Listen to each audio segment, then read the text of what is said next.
full of fun facts you need to know. Carl rings the bell and the members show to the GMP morning show.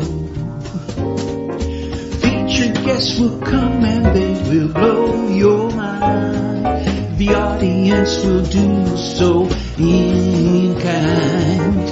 A little vanity mixed with some insanity on the morning show with GMP.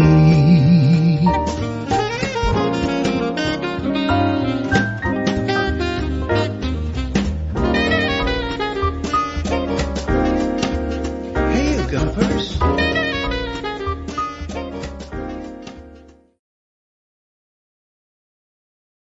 Hola, bon dia, alegria. Munson here with the Good Morning Portugal show, a live stream and podcast. We've got Mr. S joining us this morning from France. Bonjour, les amis. Je suis en France. That's a difficult one. Actually, Philomena will be with us tomorrow. Just reminded suddenly. Esqueci todo meu português. Bem haja. Yes, it's bem haja comment that you don't hear too often. I think that's a central and northern Portugal thing. Thank you, Mr. S. How is France at the moment? I was in the US as well, he says. And hola, vossa merce, Senor Munson. So yeah, quite formal is Mr. S. Keep it coming and join us tomorrow as we'll be singing again with Philomena. I always love the singing sessions, and I'll put the song up actually if you want to get ahead of that in the Portugal Club. I'll stick that up in there as well so that you can get training tonight. Sing up at the back, please.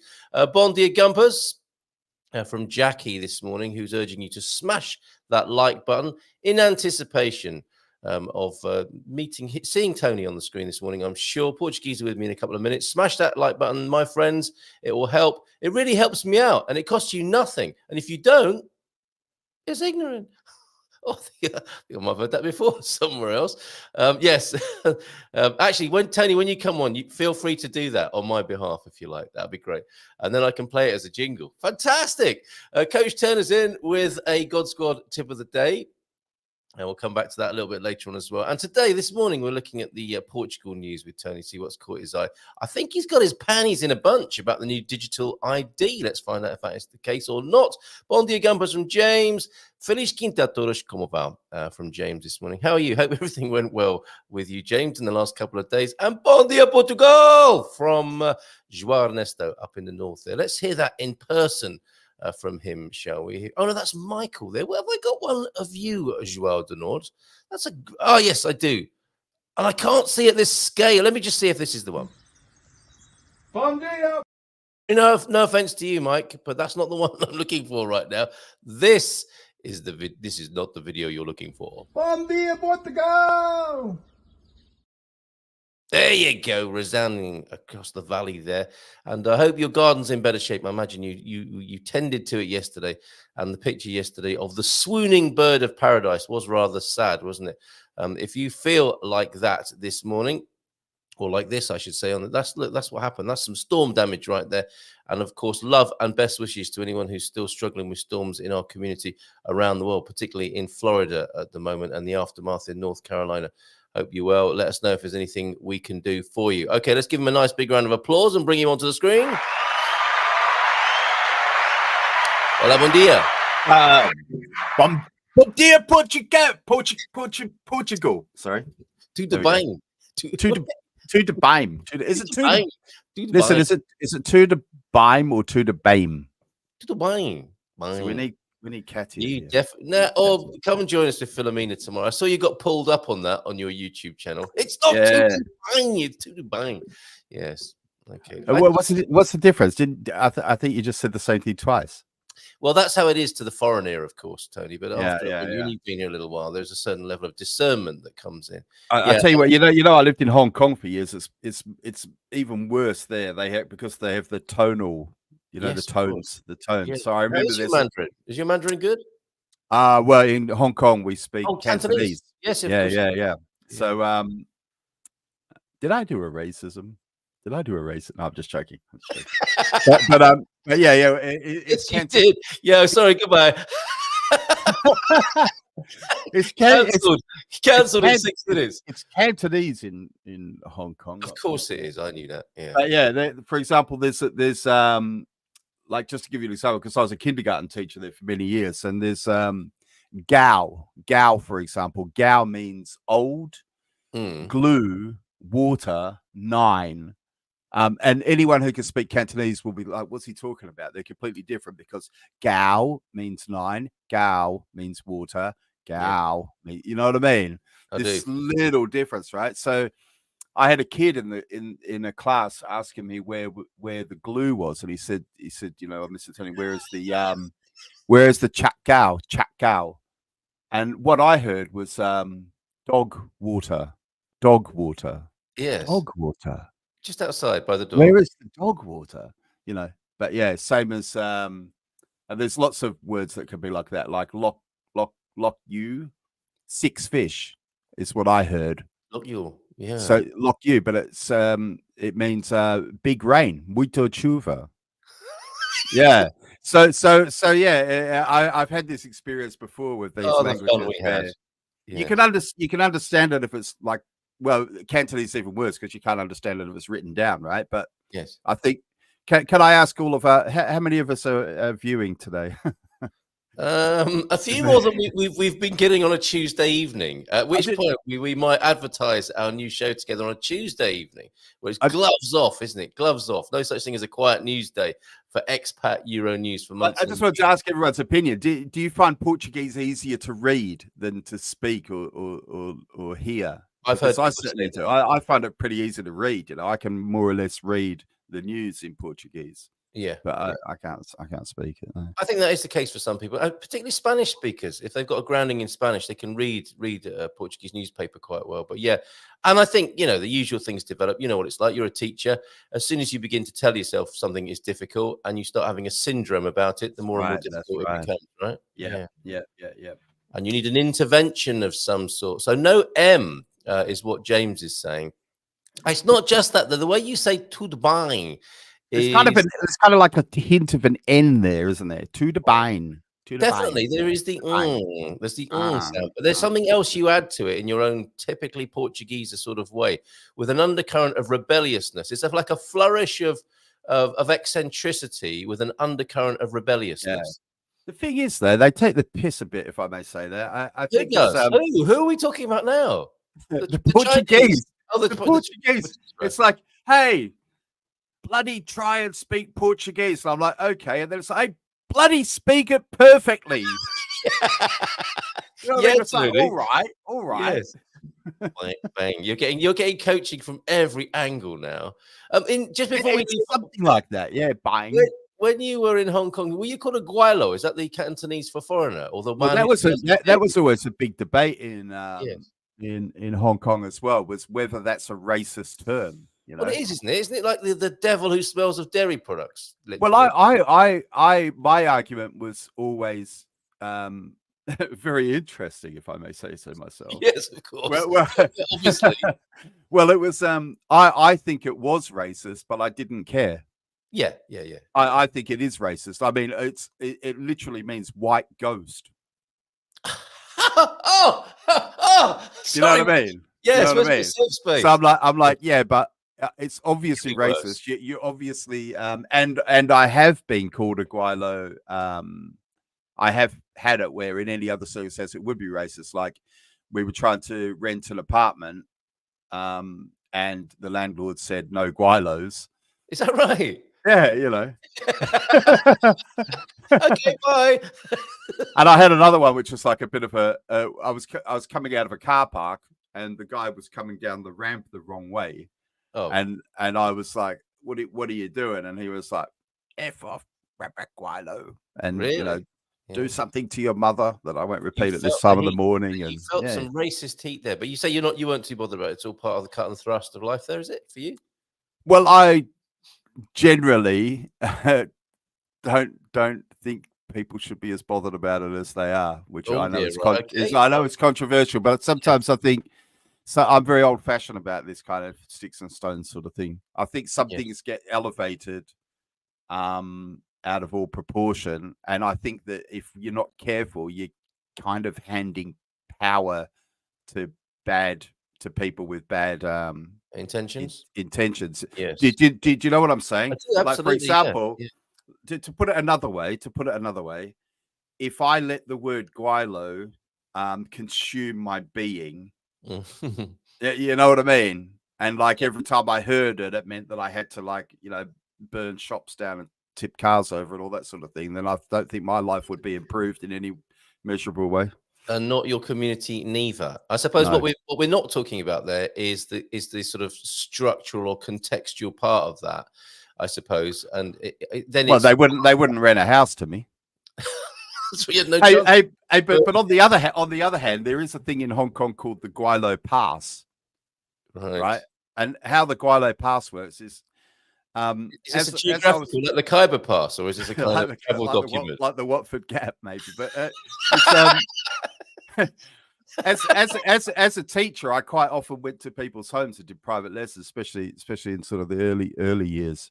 And what I noticed is that quite often when I would go to like an apartment building, there's always security guards there, and quite often if you're a Guilo, they just open the door and let you through, right? So this is the Guilo Pass, and sometimes I had the experience, a sociological thing, a phenomenon, yeah.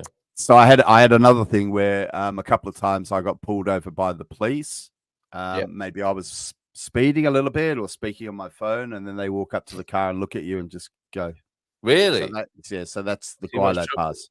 Oh, doesn't always work, but I would say most Guilos in Hong Kong, well, maybe not nowadays, but definitely 10, 15 years ago, you definitely experienced it was, yeah, I mean, people talk about I can't remember what the word is for it, but you definitely experienced a little bit of an easier ride for having white as we do here, right? Let's be honest about it. Yeah. There are groups that are treated more favorably, for sure, and we are lucky enough, you and I, with how we appear at the very least, and how we come across, are in those privileged groups, I would say. Yeah, I think that's what the word I was looking for, white privilege. Yes, white privilege is the kind of woke term for it. But it's been interesting because when I've heard some pals talk about,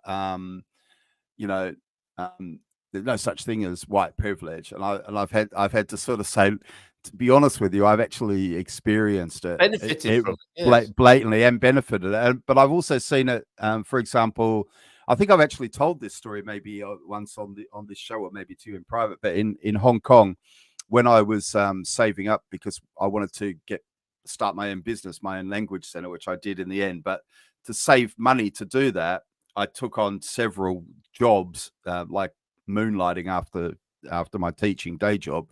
And one of them I would go to the airport and unload cargo for other expats and help transport it to their apartments. So I kind of had this kind of concierge service thing going on. Very good. Yeah, but so on a kind of a anti-woke thing, I know that a lot of expats in Hong Kong aren't Guilos. So, for example, one particular chap I helped was a young IT guy who was from the Philippines. Yes, and he was an expat, and as it goes, he's a professional guy and probably earned more money than I did. And but I noticed when we turned up at the apartment with all his gear, the security guard held the door open for me and let it slam in his face. Bizarre. And I had to tell the security guard, I'd say, listen, mate, actually, he's the boss, mate, and I'm working for him. Well, can't compute that. Very interesting, isn't it? And that's why, Tony, I think it's important to have conversations about these things. And I saw this meme online. Who is that guy there? I can't see that in the grayed out writing there exactly. But isn't that the guy off Walking Dead? I don't know who he is. It looks like Robert Downey Jr., a young Robert Downey Jr. I think Robert Downey Jr. would take offense at that. Well, he takes everything. I don't care. No, this guy. Have you not watched The Walking Dead? No. Is it this? Well, you won't know who it is then. He's I don't know who it is. Negan. That's who he is. He's the guy who had the baseball bat with barbed wire. Particularly nasty guy. Oh, he sounds terrible. I'm regretting showing him on the screen if that's how he behaves. Well, remember. Yes, that was just a part he was acting. Oh, yeah, okay, thank you for that. Yeah, all right. Okay, it's an emotional roller coaster ride this morning. Okay, I feel okay again. Thank you. Just because I address something doesn't mean I'm trying to argue. For some reason, Yeah, right. I Yeah. thought of you when I saw this morning flash past my eyes. There are a number of things that flashed past my eyes this morning. That was another one of them. My bed when I tried to sleep, there's a medieval stone bed from Oberdosh basement cellars there, and then my bed when I'm trying to wake up. That's the truth, is it not? And then there was this from the other day: bus drivers when they see each other. Spare a thought for bus drivers, and that's for you, Pam, who's on the bus. That's what your drivers are going to see. Probably in this sort of situation from that seat. There's one. There's a bus driver. Alfezera, you're on the way to Lisbon. Have a great day there, Pam. Yeah, but back to this fella, and I thought immediately of you. I like to talk things out. I love clarity. We're adults, so communicate. I think that's a little bit of a put down at the end. That's not necessary, is it? It's like, we're adults, you're not. But I think that's a very good sentiment. And just because you address something doesn't mean you've got a strong position with which you need to or want to upset other people. I mean, even if you do sometimes. That did look like it had been kind of like, it wouldn't surprise me if he said that he didn't say the bit at the end. Yeah. Just whoever made the meme probably tacked that on, to be honest. Yes, that's right. That's right. Changing it from quite a lofty and noble sentiment to ultimately making a group of people wrong and a bit of a put down, which is never good. If you're seeking clarity, that might not be the best way to do it, to say we're adults and inferring or implying that the others who you're speaking to are not behaving like children. Might not land very well. Also, while we're having a look at pictures this morning, do you recognize this building, Tony? Isn't that the it's Battersea? Well done. Yes. Power station, looking a little bit different to how I remember it. Same here, Battersea, as I prefer to refer to it, to having been schooled nearby. Battersea Power Station. There was one down the road at Fulham, I think, as well. But this was the one that was, of course, that was called Fulham Power Station, though, wasn't it? It was. The one in Fulham was called Fulham Power Station for some reason. And these stood empty for years, didn't they? After they stopped burning coal in the middle of the city, I thought better of it. Yeah. Actually, it was quite good. We're fishing for eels in the Thames. Apparently, there were turbines, I think, as well in the water, or they used the water to cool down the towers or something like that. But this is now a shopping centre. This tracks the evolution of humanity, of course, doesn't it? That's a shopping centre, and of course the iconic image from the Pink Floyd cover as well. And Ian, who sent that, Coach Turner, who sent that, says this building's a bit. Is that MI5? What's he sharing with us here? This was my old school, a bit further downstream. Wow, a school. What a lovely location for a school. And I'm immediately thinking things, school caps, satchels would have been thrown in the river, if not the students themselves from time to time there. Amazing. Thank you for those memories of London. That's looking great, London. Actually, I watched one of those walk and talks in London yesterday, and I did feel a little bit of nostalgia for the old place. This guy walking about the West End, Leicester Square and so on, and he was having a great time. Chinese restaurants, back to Chinese culture, and he walked through Chinatown, all those fantastic Chinese buffets there. Anyway, okay, that's what we'll attempt to do this morning. We're addressing things this morning, and I don't think Tony is meaning to argue. He likes to talk things out, and he loves clarity. That's my experience of him. That's what we do on a Tuesday evening, and we'll apply ourselves to a little bit of Portuguese news today. We'll have a look at the front covers virtually of the Portugal News and the Portugal Resident, and anything else you want to chuck our way. One thing that had you going immediately to your YouTube channel yesterday was the latest development of the digital ID. What's bothering you about that, Tony?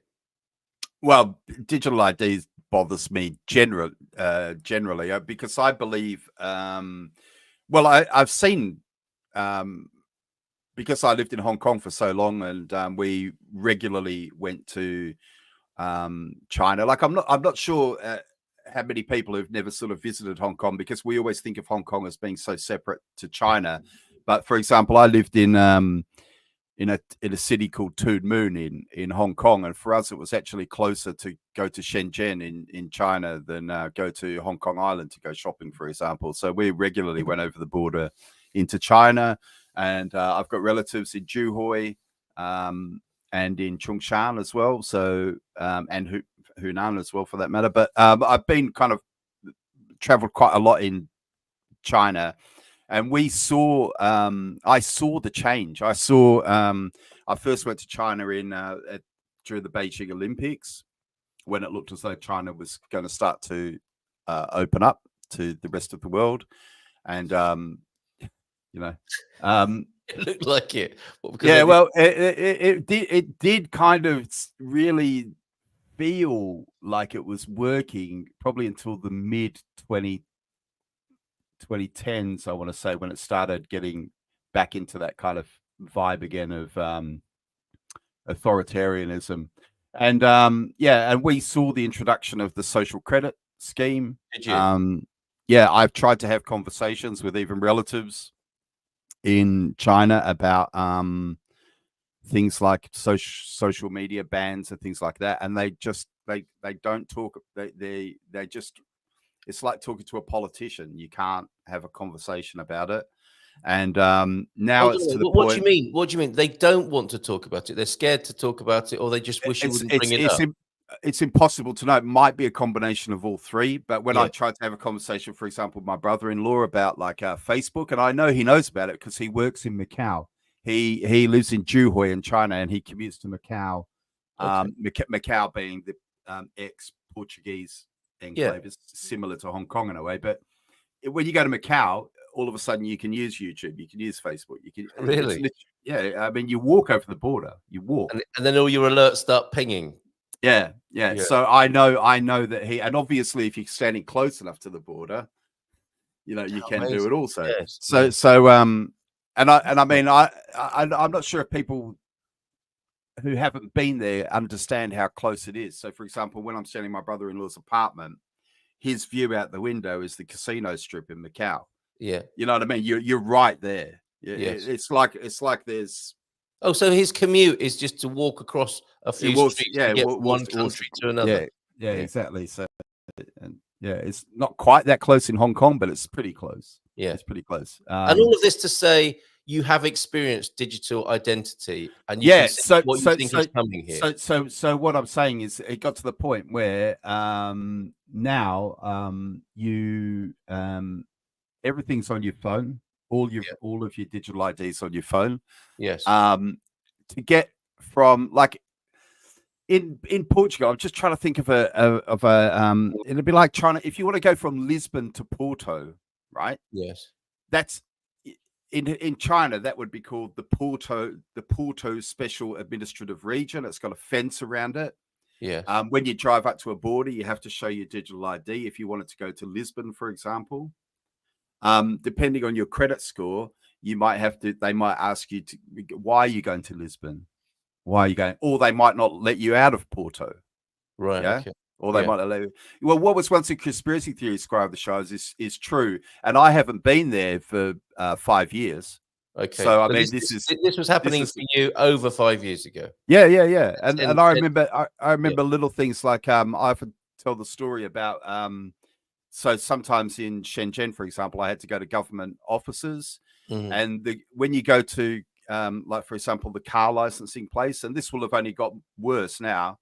And for example, the first time you go in, it takes a face scan of you, and then the next time you go, you don't have to go through security anymore because the building knows who you are and it greets you in Chinese.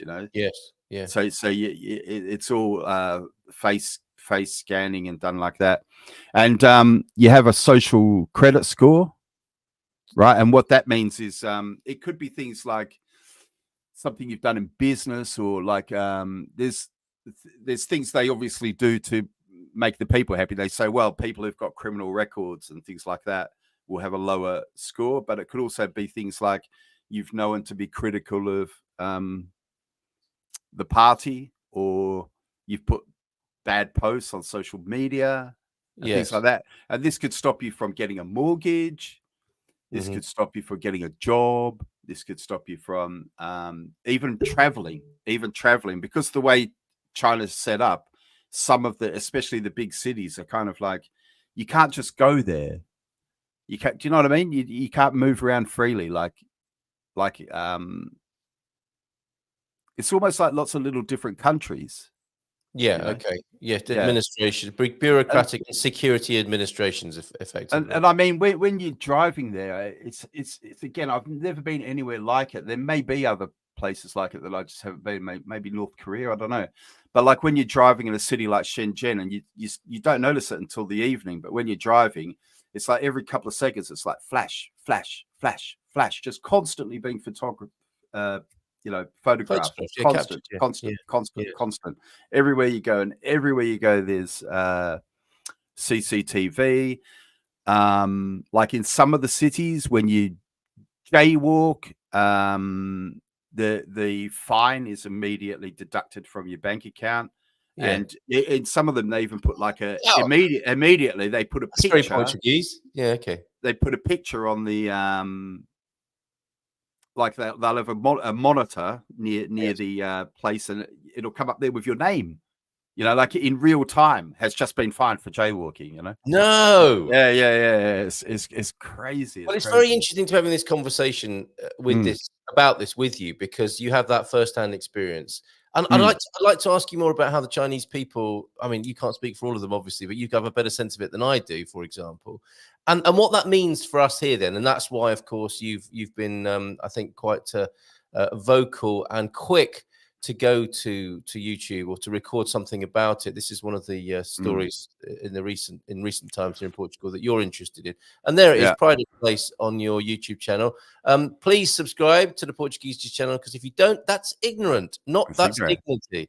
So there it is, the first one there. Well, they gaslight you with and they've gaslit because of course for many mainland Chinese people, their lives have improved greatly in the last. Well, there you go. So that's an important part of this conversation. And they're gaslighting us as well now, because they're saying, well, it's for our security. And the thing they're trying to say now, this is what I pointed out when you read this, when you watch.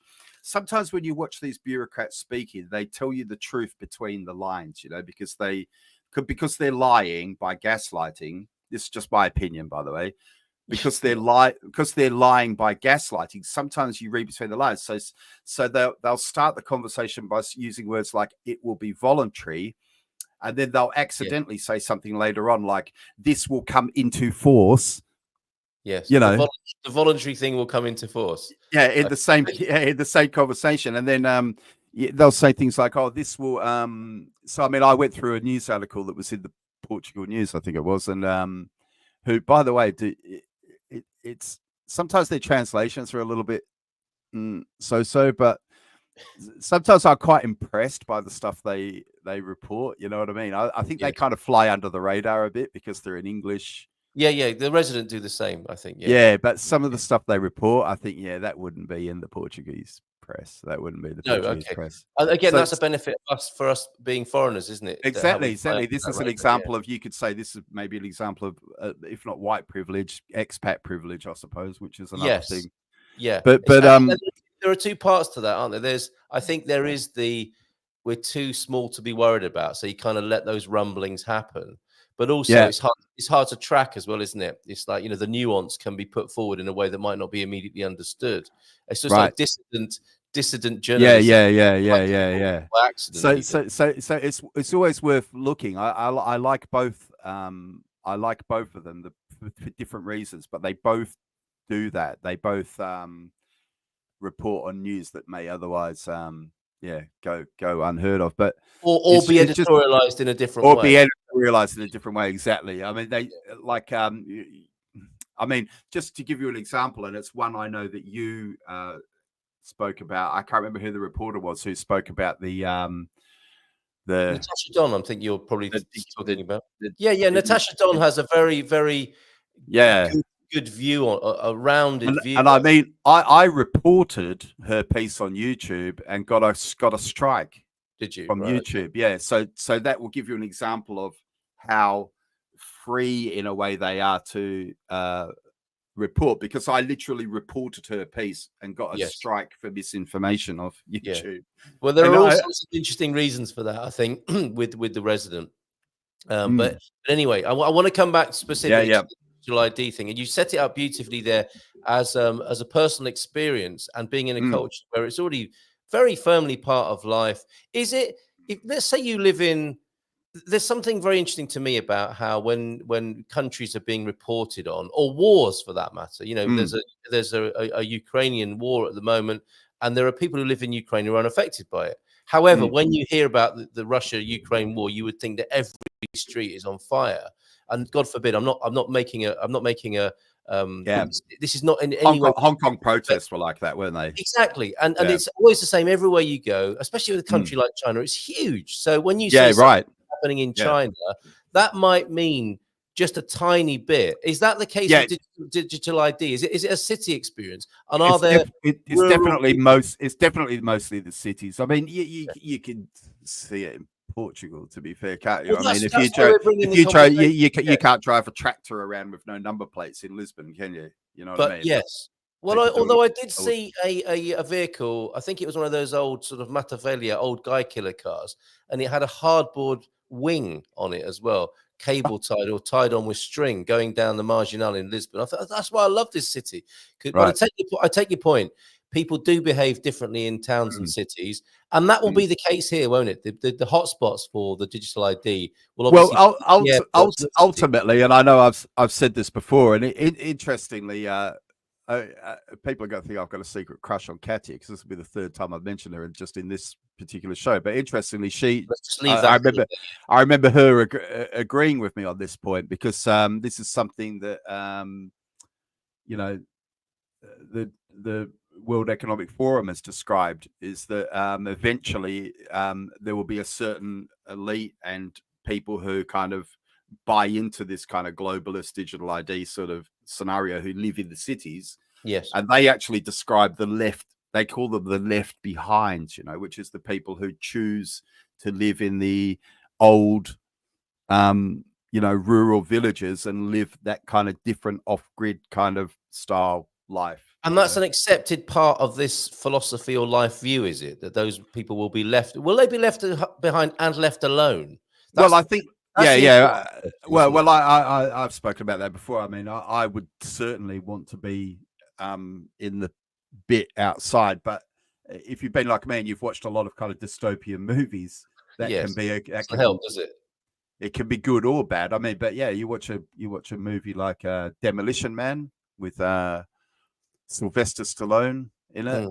I mean, I feel like I could see some of that coming true, the kind of emasculation of men and the kind of like people getting ticketed for just because they say a swear word and that's offensive, so that and their digital overlords are managing their lives. Exactly, and it's happening bit by bit. It's happening. It would appear to be the case, and I think it's very important for us to have a sort of big and open and an interesting conversation about this, and to look at what the alternatives and options are, of course, as well, because there's an inevitability about it. And can I just finish? There is an inevitability about it. May I conclude with the Chinese part of this, and let's bring it home, as in home to us here in Portugal.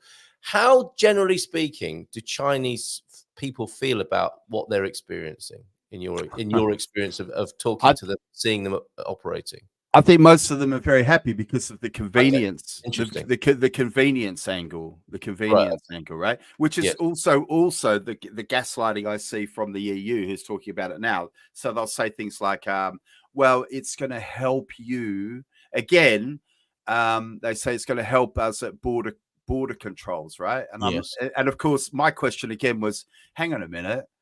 When I'm going out of the EU, that's someone else's, you know what I mean? It's someone else's problem.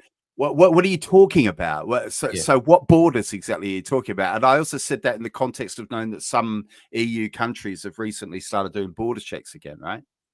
Yes. So they're talking about, well, it's going to make you. So this is what they do, isn't it? They. Oh my God.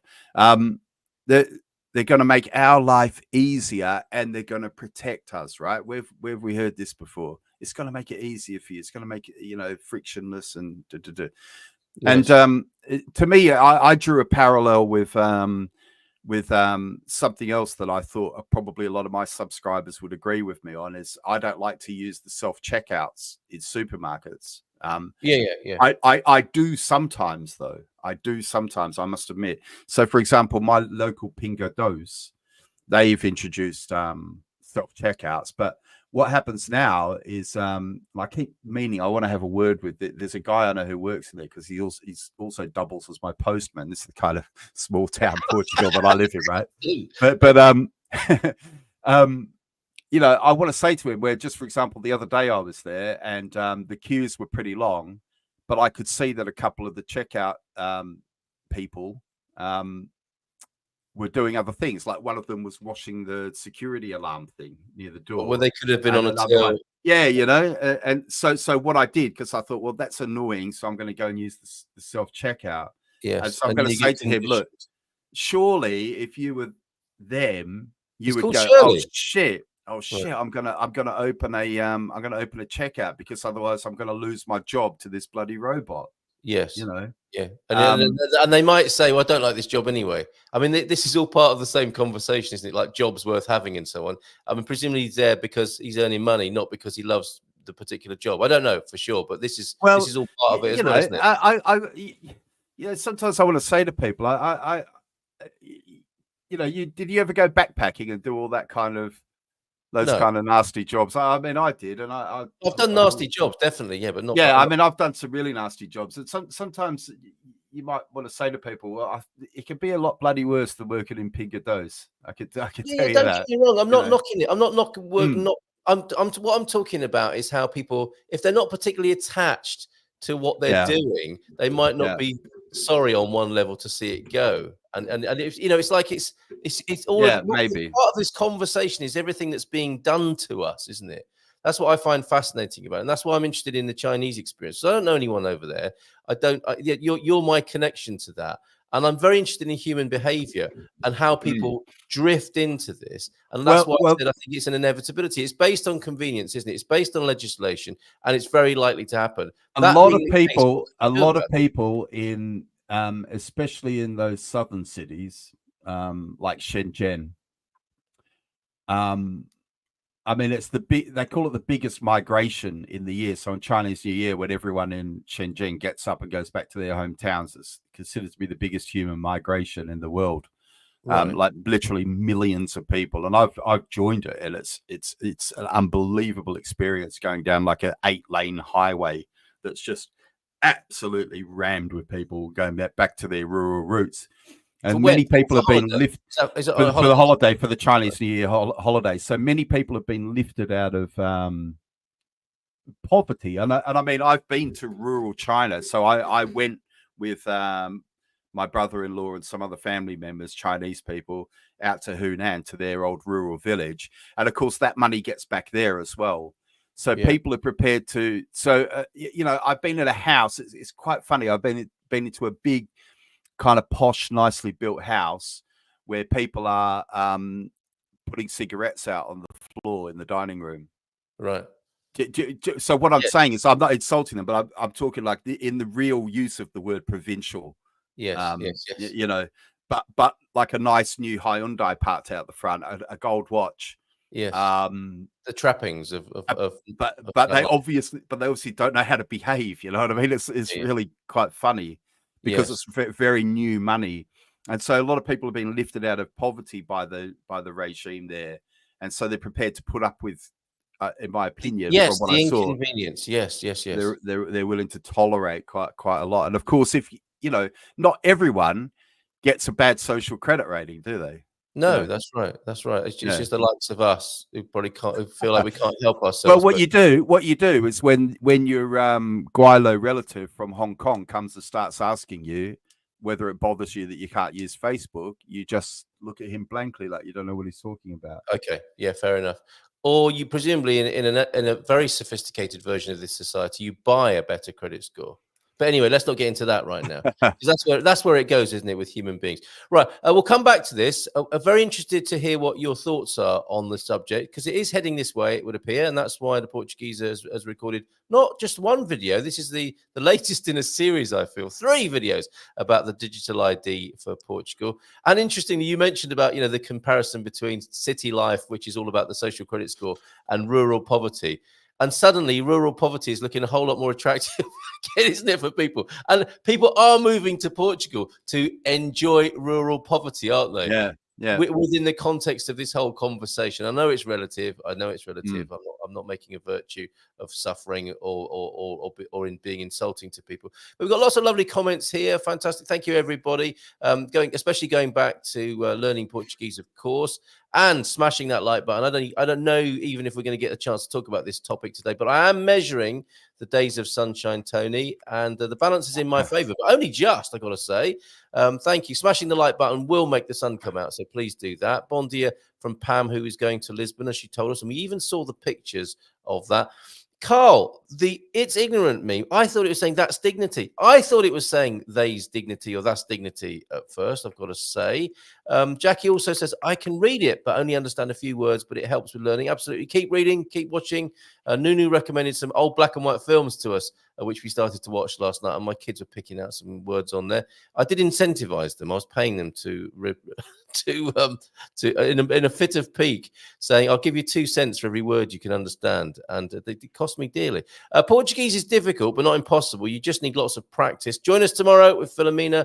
We are learning more about the language and the culture tomorrow, as we do every month with Philomena. And we've got the old guy in Europe as well. James, a big fan, obviously, of learning Portuguese and encouraging others to do the same. All languages are challenging to learn, some more than others, of course, but any language is challenging.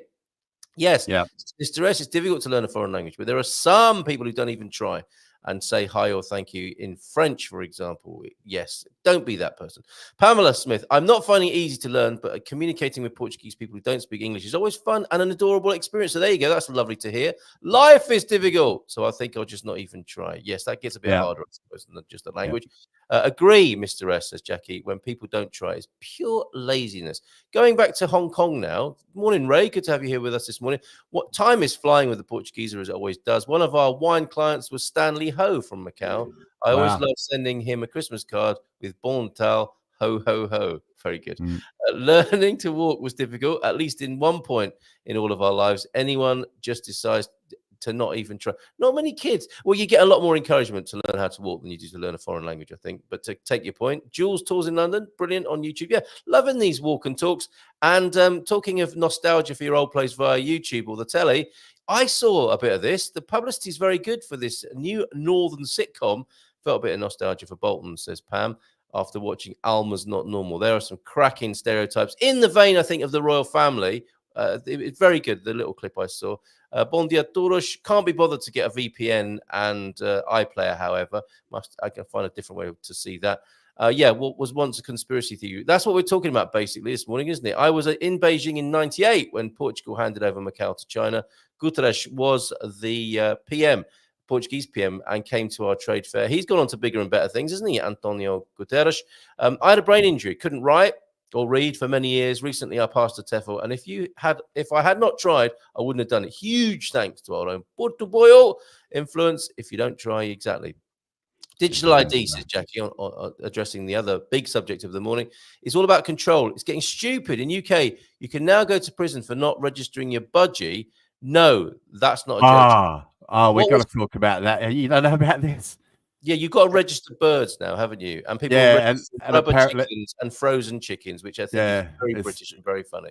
It's very funny. Yeah. Did you want to say more about that? No. Okay. The banking Tesco apps have been sending texts telling consumers they're buying too much meat and salt and to reconsider their choices. Go boil your head, Tesco and the banks. They're awful, isn't it? Bon dia alegria, Pete says, beautiful morning and sunny day to go and chop some of the fallen trees. Okay, yep. He's reframing the devastation into firewood there. Well done. Morning to you, Pete, and thank you for the picture. Look at this. A BA honours he is. He's a right boffin, his RP. 6 A levels. What a show off. A BA honours, a master's and doctorate. Pete, what are all these in? And still TEFL in a month 30 years ago was one of the hardest qualifications I attained. Very interesting. Why would that be? Morning, Squire. Thoughts are with you and your lovely family. Hope things go well. Yep. Shout out and lots of love and a hug from Portugal. But that's all from us. Thank you, Solo. My visit to Portugal completely inspired me. Never thought I would finish it. It now means I can teach tattooing when I live in Portugal. Oh, yes. Very good. Looking forward to that. The WEF has labelled the outsiders as the discontented, trying to slander us. I'll say us. Yeah. laugh my head off. Yeah, it's shaming, isn't it? We feel times are running out for the opportunity to emigrate, restrictions on freedom of travel, what you can buy, save, or sell. Well, it does certainly feel that way. The way things are going, people will soon make money on padded rooms and a stuffed doll, renting them out as swear and scream rooms. That's a good idea. Write that down. Yeah, write that one down. Yeah. We don't want to be dependents. We like doing things for ourselves. We like choice. And isn't that a great ethic to have in life? And actually, the digital system is based on being a dependent, isn't it? It's making you, I guess, a modern digital slave. It's very feudal, isn't it? And very, the people controlling you up here and you behaving in a certain way to operate and even exist, it feels like. Is this true? Ray Thompson, I asked a guy in Beijing where all the cats and dogs were. He said, we eat them. Animal ethnic cleansing. I wonder if that's true or funny. Do you need biometrics even with a residency permit? Okay, that's an interesting question. What's the answer to that, Tony? What's going to be happening ultimately, not just for the digital ID on the borders, but do you think, well, we do give biometrics for our residency permits, don't we? I did. I'm fingerprinted, retina scanned, anal probe, the whole lot. Not the last one. Yeah. Well, this is why I say anyway, the reality is, unless you want to go live up a tree, you're going to have digital ID, I think, in a few years. I mean, your choice, what it is to me is that it's going to end up being, what I hope is that this you can kind of live outside the system by staying in rural areas. I think that's what we're going to face in the future, is that kind of choice. It does look a lot like that, doesn't it? And Portugal does, I think, look like a good option for that.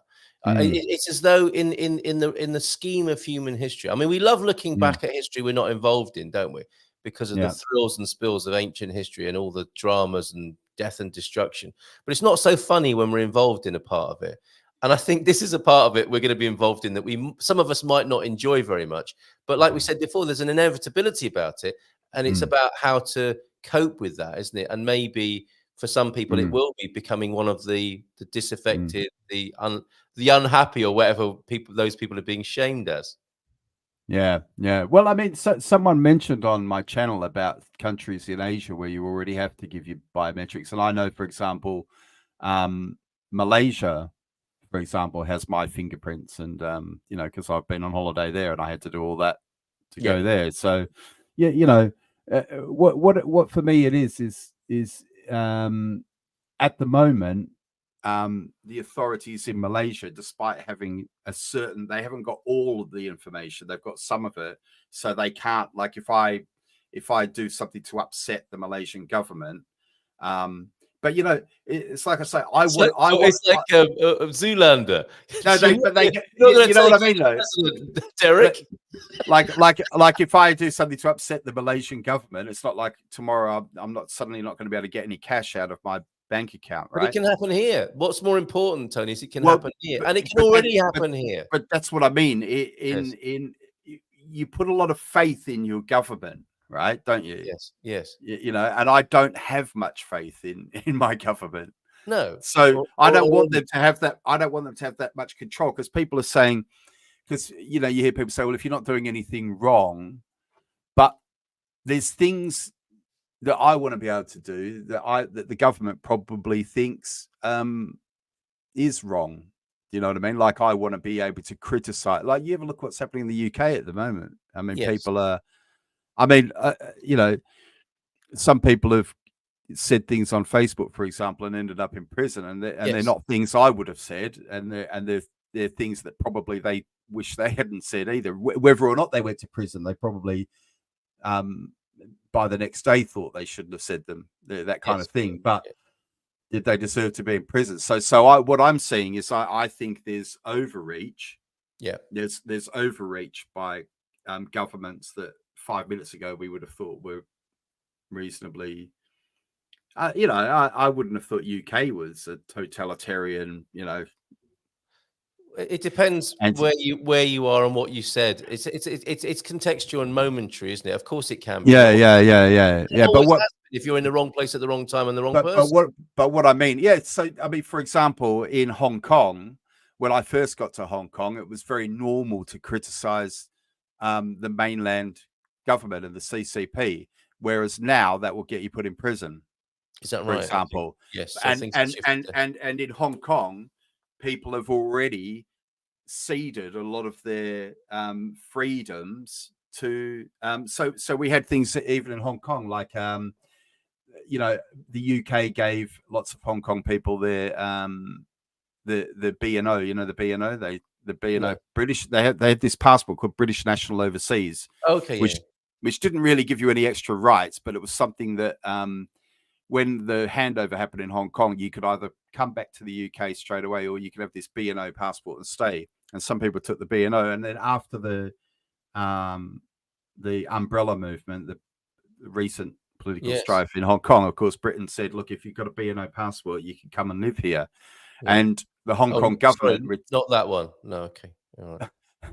the Hong Kong government retaliated by saying, who are basically the CCP now, the Hong Kong Yes. government is basically Yes. the CCP now, retaliated by saying, okay, well, if you go, you can't have your pension, you can't have your which people put into, you know, that's people's Yeah. money Yes. that Yeah. they put into it. They just said, well, you can't have it. That's it. Yeah. If you go, you can't have your pension.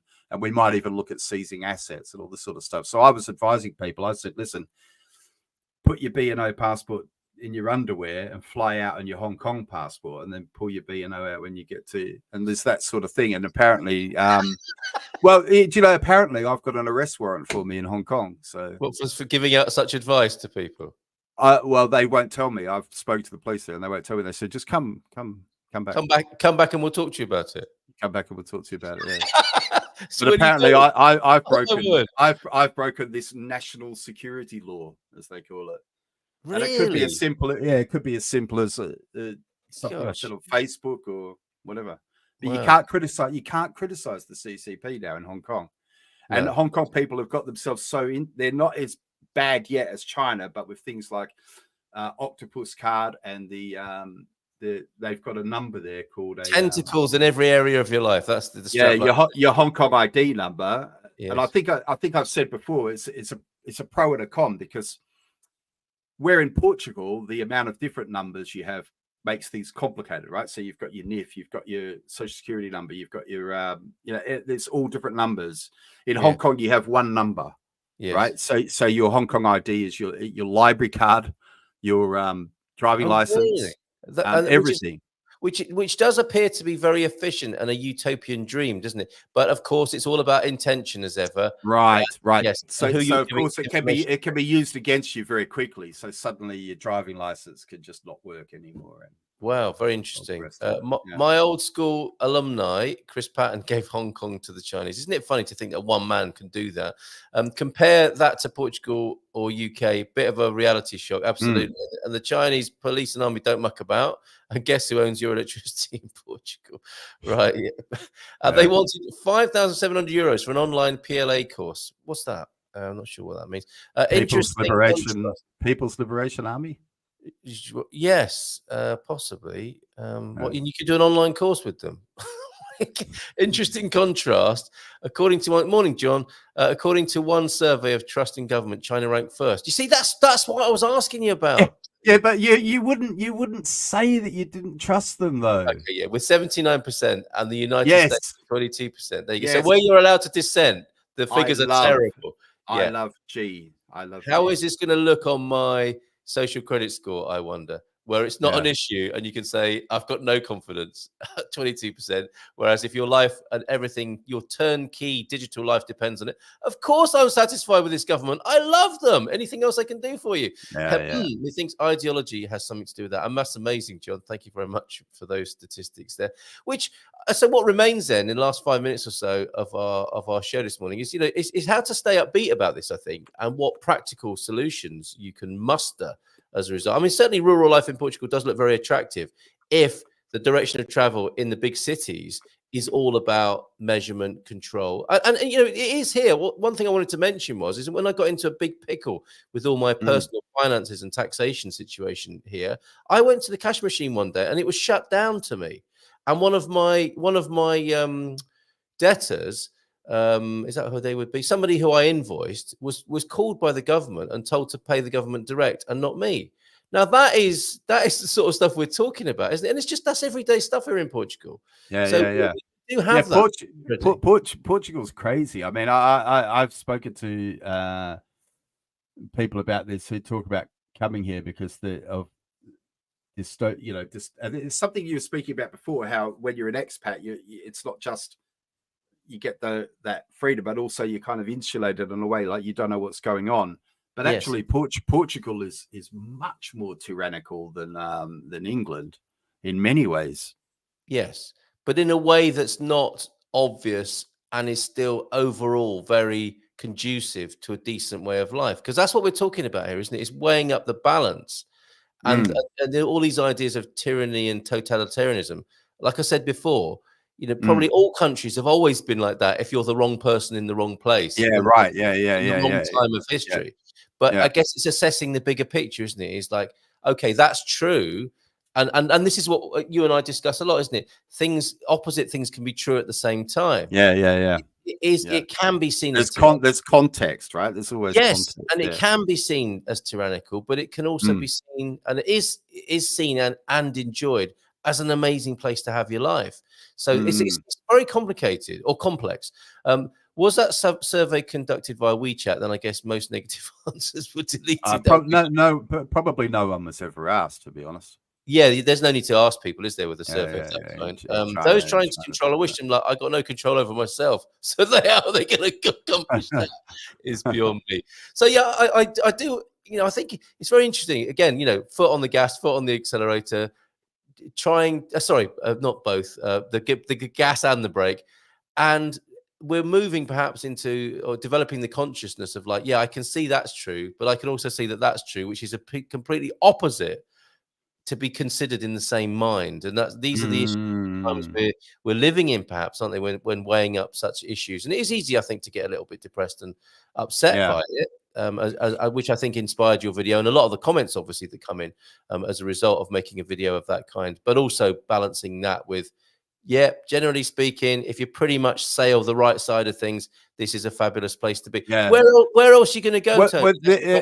An argument on the other side would be if you're a Trekkie, and that kind of utopian future is what you want, then this transition needs to happen. Actually, yes, right.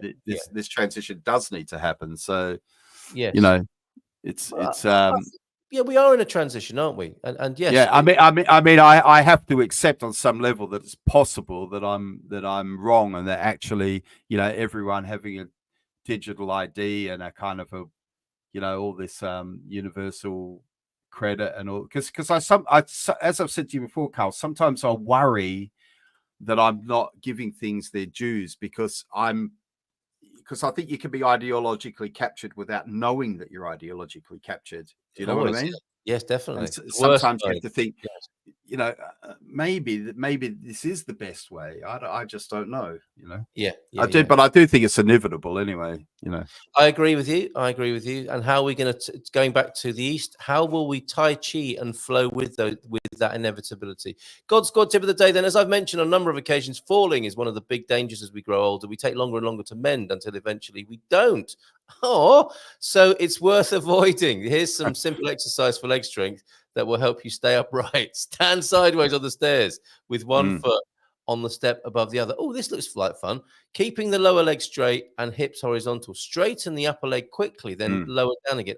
Very good. Weighted vest as well. I've been using a weighted vest, and what's been interesting about that is when I first put it on, guys, I really noticed it throws your balance for a while putting on that extra weight, because obviously you can have that same weight using shopping bags, but the center of gravity is lower, right? Yes. But when you put on a weighted vest, it's quite amazing how much it throws off your balance. But then, of course, after walking with a vest for a few weeks, your legs strengthen up around the ankles. Very good. Yeah. So now I don't feel that at all, even when I'm walking like in the woods or whatever. I really feel quite balanced. So I think that's a really good way to increase your leg strength and your balance. Coach Turner and the Portuguese are working together. Repeat that 10 times on each leg, 3 to 4 times a day. What are you doing on the stairs? Yes. If you're unsure of your balance, use the banister or wall to help, or a passerby. This strength. Well, that sounds like Tesco now. Doesn't it? If you're unsure of your balance, use the banister or wall to help. And then also remember to blink so that your eyes don't dry out. This strengthens the legs, but also, thank you for that. This strengthens the legs, but also by keeping the hips horizontal, works the core muscles. Yes, so keep those hips horizontal. Actually, just before we go, Carl, can I just say one more thing? Yeah. Tesco, who have been messaging customers to say, look, we noticed that you're buying quite a lot of salty products, so we recommend cutting down on your salt. Yeah. Now, I think this is a context thing, because at the moment, a lot of us are worried about, the bloody nanny state and tyrannical elfin safety gone mad and everything like that. Yeah. But you could look at it another way and think, that's quite nice that somebody in this company has made an effort to sort of think about that, and how's that going to benefit them? Bottom line, I'm suspecting. But anyway, no, let's not get cynical at the end there, because this is interesting, because I know you've got a plan as well. Tiny population. Oh, just a couple of things. The top 5 trusted governments are Switzerland, Luxembourg, Finland, Sweden, and Norway. And Pete saying tiny populations with massive oil money are better governments. Shocking news. Yeah, that makes a lot of sense, doesn't it? And it sounded like your escape plan might be France. Is that right, Tony? Were you looking at opportunities in France? Oh, was I looking at opportunities in France? Well, yes. I'll tell you a funny story, Carl. Go on, Tony. Yeah. I've applied to go and work at Citroën. Really? Yeah, but it's really funny. The recruitment process is really odd. They've asked me to make 2 CVs. Hey, thank you, Tony. Take care, everybody. See you this evening for the Expats Portugal webinar and the Dream Team at 9.